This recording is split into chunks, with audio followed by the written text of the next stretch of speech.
Hello दोस्तों, कैसे हैं आप लोग। उम्मीद करते हैं दोस्तों इस वीडियो में language English and Hindi practice set paper देखने वाले हैं। यह वीडियो बीपीएससी ट्री 4.0 के लिए अत्यंत आवश्यक है। देखिए, यह क्वालिफाइंग पेपर है, इसे क्वालिफाई करना अति आवश्यक है, तो आप लोग लास्ट तक जरूर बने रहिएगा। देखिए, इसमें टोटल क्वेश्चन आपको 30 देखने को मिलेगा। ठीक है, टोटल क्वेश्चन 30 देखने को मिलेगा, जो कि 30 अंक का होता है। ठीक है, तो चलिए शुरू करते हैं। शुरू करने से पहले यदि आप नए हैं तो चैनल को सब्सक्राइब कर लीजिए, बेल आइकन को प्रेस कर दीजिए और एक बार वीडियो को शेयर कर दीजिए। इसके अलावा यदि आप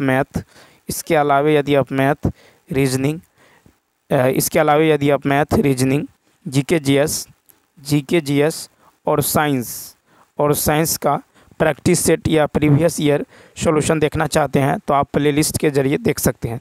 तो चलिए शुरू करते हैं क्वेश्चन नंबर फर्स्ट से। फर्स्ट है कि select the most appropriate synonym of the given word condone, CONDONE, condone, CONDONE। तो देखिए, इसका अर्थ होता है, ये तो वर्ब है सबसे पहले। ठीक है, और इसका अर्थ होता है आपको माफ़ करना। क्या होता है? माफ़ करना। ठीक है, माफ़ करना, CONDONE, इसका अर्थ होता है माफ़ करना। ठीक है, इसका जो सिनोनिम हो जाएगा ये हो जाएगा फॉरगिव, FORGIV, क्या हो जाएगा? फॉरगिव हो जाएगा। ठीक है, इसके बाद आपको एक्सक्यूज हो जाएगा, EXCUSE, एक्सक्यूज हो जाएगा। इसके अलावा आपको इग्नोर हो जाएगा, IGNORE। तो याद रखना है CONDONE। ठीक है, कंडन, यह वर्ब है और इसका अर्थ होता है माफ़ करना। ठीक है, इसका सिनोनिम जो हो जाएगा ये हो जाएगा फॉरगिव। ठीक है, एक्सक्यूज, इग्नोर। ठीक, तो इसका जो राइट आंसर होने वाला है ये हो जाएगा आपको A option, forgive is the right answer. ठीक, उसके बाद नेक्स्ट देखिए, रिजॉइस, REJOICE, रिजॉइस मतलब होता है बहुत, रिजॉइस मतलब होता है बहुत हर्षित होना। क्या होता है? बहुत हर्षित होना। ठीक है, पनिश मतलब होता है दंडित, पनिश मतलब होता है दंडित करना। क्या होता है? दंडित करना। पनिश मतलब होता है दंडित करना। उसके बाद देखिए SCOLD, स्कोल्ड मतलब क्या होता है? तो होता है डांटना। क्या होता है? डांटना। या फिर क्या होता है? फटकारना, फटकारना। ठीक है, तो डांटना, फटकारना। ठीक है, डांटना, फटकारना। उसके बाद देखिए फॉरगिव मतलब क्या होता है? तो फॉरगिव मतलब होता है आपको माफ़ करना। ठीक है, फॉरगिव मतलब क्या होता है? माफ़ करना। फॉरगिव मतलब होता है माफ़ करना। ठीक है, फॉरगिव मतलब होता है माफ़ करना। अब चलिए देखते हैं नेक्स्ट क्वेश्चन। देखिए, नेक्स्ट है कि select the most appropriate synonym of the given word release, RELEASE। Release जो है यह वर्ब है। ठीक है, क्या है? वर्ब है और इसका अर्थ होता है मुक्त करना। ठीक है, क्या होता है? मुक्त करना। ठीक है, मुक्त करना। इसके सिनोनिम्स हो जाएंगे आपको फ्री। क्या होगा? फ्री। इसके अलावा हो जाएगा फ्री लेट गो। क्या हो जाएगा? Free let go. ठीक है, फ्री लेट गो मतलब क्या होता है? स्वतंत्र करना। क्या होता है? स्वतंत्र करना। ठीक है, लेट गो फ्री मतलब होता है स्वतंत्र करना। ठीक, फ्री मतलब क्या होता है? तो स्वतंत्र करना। ठीक है, कैप्चर मतलब क्या होता है? कैप्चर मतलब होता है नियंत्रण में रखना। क्या होता है? नियंत्रण में रखना। ठीक है, होल्ड मतलब क्या होता है? पकड़ना। ठीक है, होल्ड मतलब होता है पकड़ना। ठीक है, फ्री मतलब यह भी बताया स्वतंत्र, स्वतंत्र करना। नेक्स्ट क्वेश्चन देखिए, क्वेश्चन नंबर है आपको 3। क्वेश्चन नंबर 3 है कि a cupboard does not contain.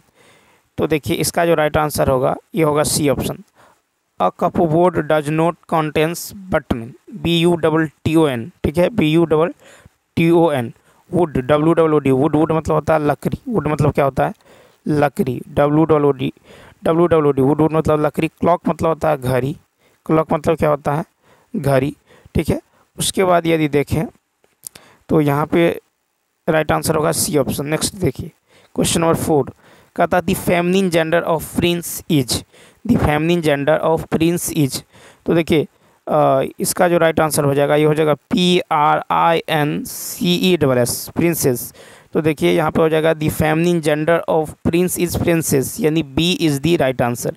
B क्या होगा? राइट आंसर होगा। ठीक है, क्वीन मतलब क्या होता है? रानी या महारानी। ठीक है, क्वीन मतलब होता है रानी या महारानी। ठीक है, प्रिंस मतलब क्या होता है? तो प्रिंस मतलब होता है राजकुमार। ठीक है, राजकुमार। राजकुमार। प्रिंस मतलब क्या होता है? राजकुमार। नेक्स्ट क्वेश्चन देखिए। और प्रिंसेस मतलब क्या होता है? तो प्रिंसेस मतलब होता है राजकुमारी, ठीक है, राजकुमारी, ठीक है, राजकुमारी।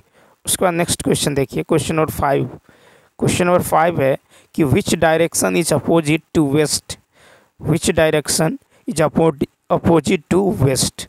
तो देखिए यहाँ पे राइट आंसर हो जाएगा ईस्ट हो जाएगा। क्या होगा? ईस्ट हो जाएगा। The direction opposite to west is east. अब देखिए यहाँ पे क्या होता है? ऊपर होता है नॉर्थ, ठीक है, तो नॉर्थ का उल्टा अपोजिट क्या होगा? साउथ, ठीक है, नॉर्थ का अपोजिट हो जाएगा आपको साउथ, ठीक है। इधर होता है ईस्ट, क्या होता है? ईस्ट, तो इधर हो जाएगा वेस्ट। क्या हो जाएगा? वेस्ट, ठीक है। तो याद रखना है, नॉर्थ का अपोजिट होता है साउथ, ईस्ट का अपोजिट होता है वेस्ट, ठीक है। और इसको क्या कहते हैं? इसको कहते हैं नॉर्थ ईस्ट। क्या करते हैं? North east. तो इसका अपोजिट क्या हो जाएगा? ये हो जाएगा आपको वेस्ट साउथ या साउथ वेस्ट, ठीक है, साउथ वेस्ट कहिए। फिर देखिए इसको क्या बोलते हैं? इसको बोलते हैं नॉर्थ वेस्ट, और इसको बोलते हैं ईस्ट साउथ या साउथ ईस्ट जो कहिए, ठीक है। तो नॉर्थ ईस्ट का अपोजिट क्या हो जाएगा? साउथ वेस्ट या फिर वेस्ट साउथ। इसी प्रकार नॉर्थ वेस्ट का अपोजिट हो जाएगा आपको क्या हो जाएगा? तो ईस्ट साउथ या फिर साउथ ईस्ट, ठीक है। नॉर्थ मतलब क्या होता है? तो यहाँ पे देखिए, यहाँ पे जो है ईस्ट मतलब होता है पूर्व, ईस्ट मतलब होता है पूर्व, नॉर्थ मतलब होता है उत्तर, नॉर्थ मतलब उत्तर, साउथ मतलब क्या होता है? दक्षिण, साउथ मतलब क्या होता है? दक्षिण, और वेस्ट मतलब क्या होता है? पश्चिम, वेस्ट मतलब क्या होता है? पश्चिम होता है, ठीक है, क्या होता है? पश्चिम, ठीक। नेक्स्ट क्वेश्चन देखिए नेक्स्ट है कि select the incorrectly split word.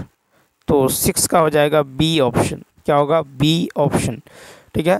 तो कहता है select the incorrectly split word, ठीक है। तो यहाँ पे हो जाएगा बी। तो यहाँ पे यदि देखें तो क्या हो जाएगा? GOVERN, ठीक है, गवर्न होता है GOVERNMENT। इसका स्पेलिंग जो होगा राइट होगा। इसका मतलब होता है सरकार, ठीक है। गवर्नमेंट मतलब होता है सरकार, ठीक है, गवर्नमेंट मतलब होता है सरकार। उसके बाद देखिए यहाँ पे जो अन्य शब्दों को यदि देखें, यहाँ पे GOURMET, ठीक है, इसका अर्थ होता है स्वादिष्ट। क्या होता है? स्वादिष्ट भोजन पसंद करने वाला, ठीक, स्वादिष्ट भोजन पसंद करने वाला। उसके बाद देखिए GRACIOUS, ठीक है, GRACIOUS, इसका अर्थ क्या होता है? इसका अर्थ होता है दयाशील, ठीक है, क्या होता है? दयाशील। उसके बाद ग्रेसफुल मतलब होता है सुखद, ग्रेसफुल मतलब क्या होता है? सुखद। तो ग्रेसफुल मतलब हो जाएगा सुखद, ठीक है, सुखद हो जाएगा। नेक्स्ट क्वेश्चन देखिए, क्वेश्चन नंबर होगा 7 की यदि बात करें, 7 है कि सेलेक्ट, देखिए 7 जो है select the most appropriate antonym of the given idiom, of the given word. आपको फास्टेन, FASTN, फास्टेन मतलब होता है जकड़ना, फास्टेन मतलब होता है जकड़ना या फिर बांधना। फास्टेन मतलब होता है जकड़ना, बांधना। इसका जो एंटोनिम हो जाएगा ये हो जाएगा रिलीज। क्या हो जाएगा? रिलीज, RELEASE, रिलीज मतलब होता है छोड़ना। रिलीज मतलब हिंदी क्या होता है? तो इसका हिंदी होता है छोड़ना, ठीक है, छोड़ना। रिलीज मतलब छोड़ना, ठीक है। तो यहाँ पे हो जाएगा आपको छोड़ना। उसके बाद देखिए फास्टेन का अन्य जो सिनोनिम एंटोनिम हो जाएगा, ठीक है। तो फास्टेन मतलब जकड़ना, बांधना। तो इसका एंटोनिम क्या हो जाएगा? रिलीज हो जाएगा। क्या होगा? Release, RELEASE, release. इसके अलावा हो जाएगा अनफास्टेन, FASTN, अनफास्टेन। उसके बाद हो जाएगा अनलॉक, LOCK, अनलॉक, ठीक है। तो याद रखना है, इसका राइट आंसर हो जाएगा ए ऑप्शन, ठीक है। फास्टेन मतलब होता है जकड़ना, बांधना। तो इसका एंटोनिम हो जाएगा रिलीज यानी छोड़ना, रिलीज यानी छोड़ना, ठीक है, मुक्त करना। अनफास्टेन, अनलॉक हो जाएगा, ठीक। अनलॉक होगा। ठीक, उसके बाद देखिए अटैच मतलब होता है जोड़ना। अटैच मतलब क्या होता है? जोड़ना। कैच मतलब होता है पकड़ना। कैच मतलब होता है पकड़ना। ठीक है, होल्ड। ठीक है, होल्ड। नेक्स्ट क्वेश्चन देखिए, होल्ड मतलब होता है पकड़ना। क्वेश्चन नंबर 8 देखिए।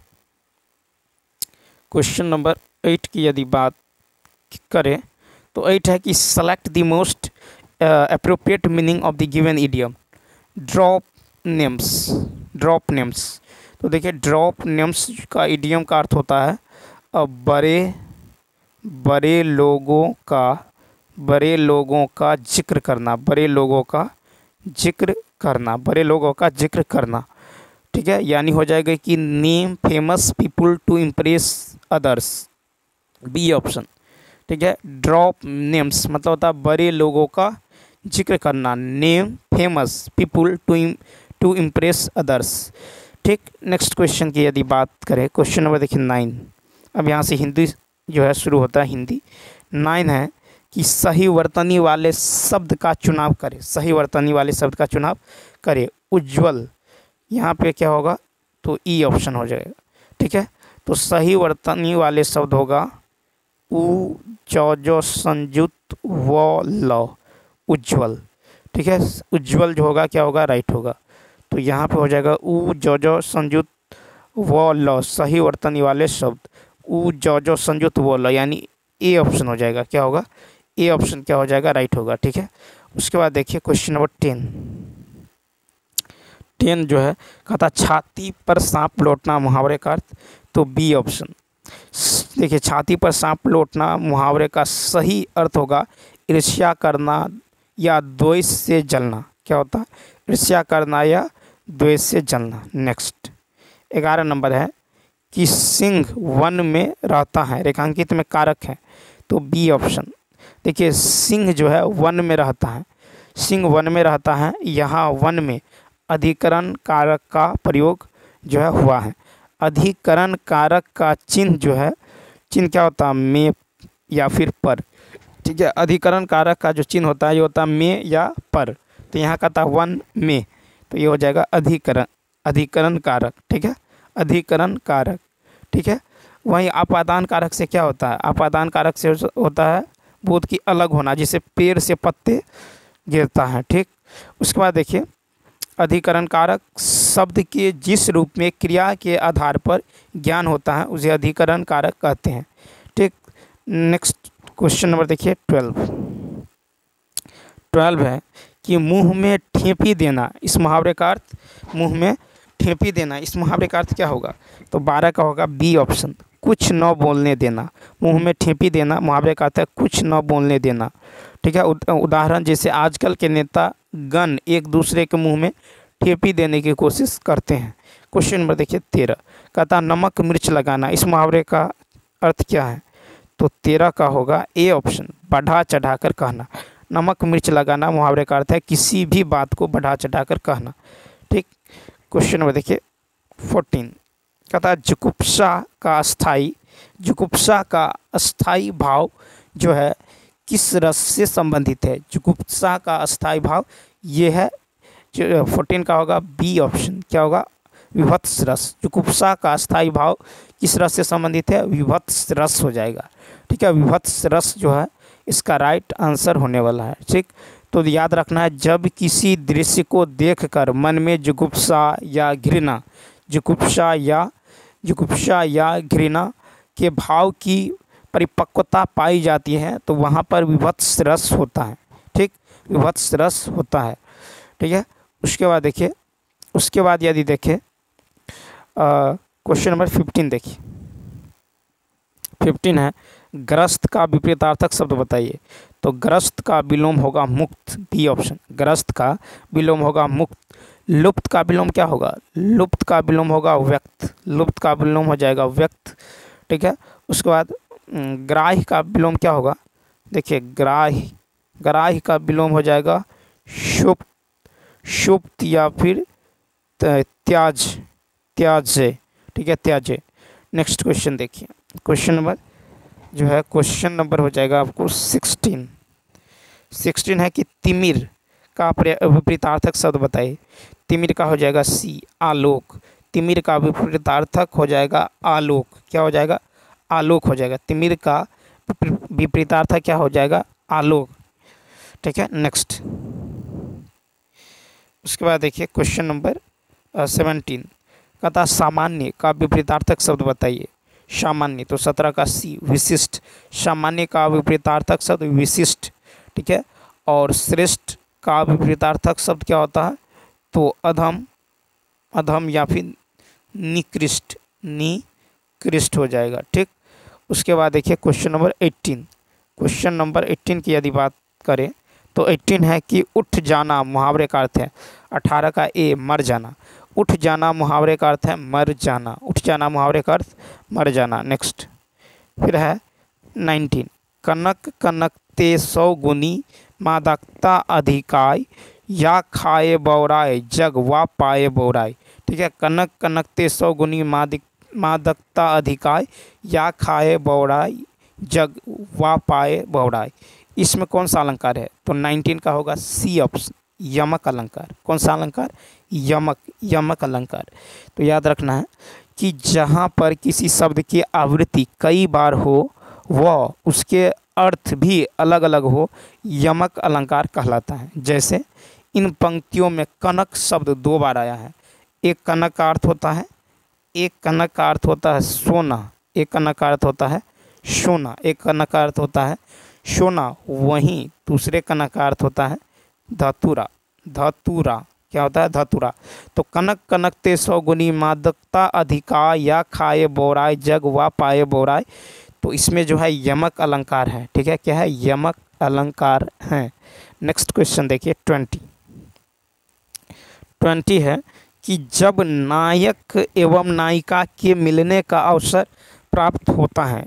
ठीक है, जब प्राप्त होता है तो वहाँ होता है, क्या होता है? तो 20 का राइट आंसर हो जाएगा सी, संयोग श्रृंगार। ठीक है, तो जब नायक एवं नायिका के मिलने का अवसर प्राप्त होता है तो वहाँ पर संयोग श्रृंगार होता है। ठीक, क्वेश्चन नंबर देखिए 21। क्वेश्चन नंबर 21 21 कहता है 21 में कि आजन्म, आजन्म कौन जो है निम्न में कौन तत्पुरुष समास का उदाहरण नहीं है। ठीक है, सॉरी 21 में कहता है कि कौन जो है तत्पुरुष समास का उदाहरण नहीं है। तो 21 का जो राइट आंसर हो जाएगा ये हो जाएगा आपको बी ऑप्शन, बी ऑप्शन। तो आजन्म जो है ये तत्पुरुष का उदाहरण नहीं है। कौन तत्पुरुष का उदाहरण नहीं है? आजन्म तत्पुरुष का उदाहरण नहीं है। आजन्म में अव्ययी भाव, अव्ययी भाव, आजन्म में अव्ययी भाव समास, आजन्म में अव्ययी भाव समास है। आजन्म में क्या है? अव्ययी भाव समास। ठीक, उसके बाद देखिए अव्ययी भाव समास में पहला पद प्रधान होता है, वो सामासिक पद अव्यय होता है। क्वेश्चन नंबर 22 देखिए, 22 है कि तुलसी कृत में कौन सा समास है? तुलसी कृत में कौन सा समास है? ए ऑप्शन, तुलसी कृत में तत्पुरुष समास है। तुलसी कृत में तत्पुरुष समास है। इसमें प्रथम खंड मात्र विशेषण और उत्तर पद प्रधान होता है। ठीक है, तुलसी, ठीक है, तुलसी द्वारा बनाया गया तुलसी कृत में कारक चिन्ह का लोप होने से यहाँ जो है कारण तत्पुरुष होता है। नेक्स्ट देखिए क्वेश्चन नंबर, तो तुलसी कृत में कौन सा समास होता है? तुलसी कृत में जो है तुलसी कृत में तत्पुरुष समास। क्वेश्चन नंबर 23 देखिए, 23 है कि पुरुषोत्तम में कौन सा समास है? पुरुषोत्तम में तत्पुरुष समास है। पुरुषोत्तम में कौन सा समास है? तत्पुरुष। तो देखिए यह तत्पुरुष समास के सप्तमी तत्पुरुष के अंतर्गत है। जिस समास में अंतिम पद प्रधान होता है तत्पुरुष समास कहलाता है। ठीक, क्वेश्चन नंबर 24 देखिए, 24 से 29 तक जो है आपको पैसेज दे दिया गया है। ठीक है, पहले पैसेज पढ़ लेते हैं। कहता है कि आदिम आर्य घुमक्कर ही थे। ठीक है, यहाँ से वहाँ वे घूमते रहते थे। घूमते भटकते ही वे भारत पहुँचे थे। यदि घुमक्करी का बना उन्होंने नवधारण किया होता, यदि वे एक स्थान पर ही रहते तो आज भारत में उनके वंशज न होते। भगवान बुद्ध घुमक्कर तथा भगवान महावीर घुमक्कर थे। वर्षा ऋतु के कुछ महीनों को छोड़कर एक स्थान में रहना जो है बुद्ध के वश का नहीं था। 35 वर्ष की आयु में उन्होंने बुद्धत्व प्राप्त किया। 35 वर्ष से 80 वर्ष की आयु तक उनकी मृत्यु हुई। 45 वर्ष तक वे निरंतर घूमते रहे, अपने आप को समाज सेवा और धर्म प्रचार में लगाए रहे। ठीक है, अपने शिष्यों से उन्होंने कहा था कि चरथ भिखने चारिका हैं बिच्छुओं, घुमक्करी करो। यद्यपि बुद्ध कभी भारत के बाहर नहीं गए, किंतु उनके शिष्यों ने उनके वचनों को सिर आंखों पर लिया और पूर्व में जापान, उत्तर में मंगोलिया, पश्चिम में मकदूनिया और दक्षिण में बाली तक धावा मारा। उसके बाद श्रावण महावीर ने स्वच्छंद विचरण के लिए अपने वस्त्रों तक को त्याग दिया। दिशाओं को उन्होंने अपना अंबर बना लिया। वैशाली में जन्म लिया, पावा में शरीर त्याग किया। जीवन प्रयत्न घूमते रहे, मानव के कल्याण के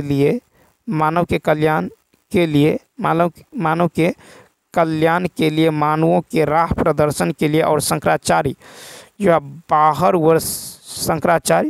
जो 12 वर्ष की अवस्था में संन्यास लेकर जो कभी केरल, कभी मिथिला, कभी कश्मीर और कभी बद्रिकाश्रम में घूमते रहे। कन्याकुमारी से लेकर हिमालय तक जो समस्त भारत को अपना कार्य क्षेत्र समझा और सांस्कृतिक एकता के लिए, समन्वय के लिए, श्रुति धर्म की रक्षा के लिए शंकराचार्य प्रयत्नों से ही वैदिक धर्म जो है उत्थान हो सका। ठीक है, उसके बाद देखिए उत्थान हो सका। क्वेश्चन 24 है कि घुमक्कर शब्द में कौन सा प्रत्यय है। तो सबसे पहले ये जानिए कि प्रत्यय जो है बाद में लगता है, ठीक है, और उपसर्ग जो है पहले लगता है। तो देखिए घुमक्कर में जो है कौन सा जो है प्रत्यय है। तो घुमक्कर में जो है प्रत्यय है आपको ए ऑप्शन, अक्कर। ठीक है, तो घूम मूल शब्द में अक्कर प्रत्यय के संयोग से घुमक्कर शब्द निर्मित होता है। प्रत्यय का अर्थ शब्दों के साथ पर वाद में, ठीक है, शब्दों के साथ चलन वाला, लगने वाला जो है। तो प्रत्यय शब्दों के साथ, ठीक है, बाद में चलन वाला जो है, लगने वाला होता है। इसका प्रयोग जो है शब्द के अंत में किया जाता है। ठीक है, अंत में किया जाता है। जैसे देखिए सफलता, तो क्या होगा, सफल प्लस था, सफल प्लस में था, ये हो जाएगा। ठीक, उसके बाद देखिए क्वेश्चन नंबर 25 की यदि बात करें तो 25 है महावीर स्वामी का जन्म कहाँ हुआ था। 25 का बी ऑप्शन, महावीर स्वामी का जन्म कहाँ हुआ था, वैशाली। महावीर स्वामी, तो देखिए उपयुक्त गद्यांश में स्पष्ट रूप से वर्णित है कि महावीर स्वामी का जन्म वैशाली में हुआ था। नेक्स्ट है स्वच्छंद में कौन सी संधि है। 26 का सी व्यंजन। तो स्वच्छंद में व्यंजन संधि है किसी भी हर्ष स्वर या आ का मेल छ से होने पर छ से पहले जो है च जोड़ दिया जाता है। जैसे स्व प्लस छंद, स्वच्छंद। परि प्लस छेद, क्या होगा, परिच्छेद।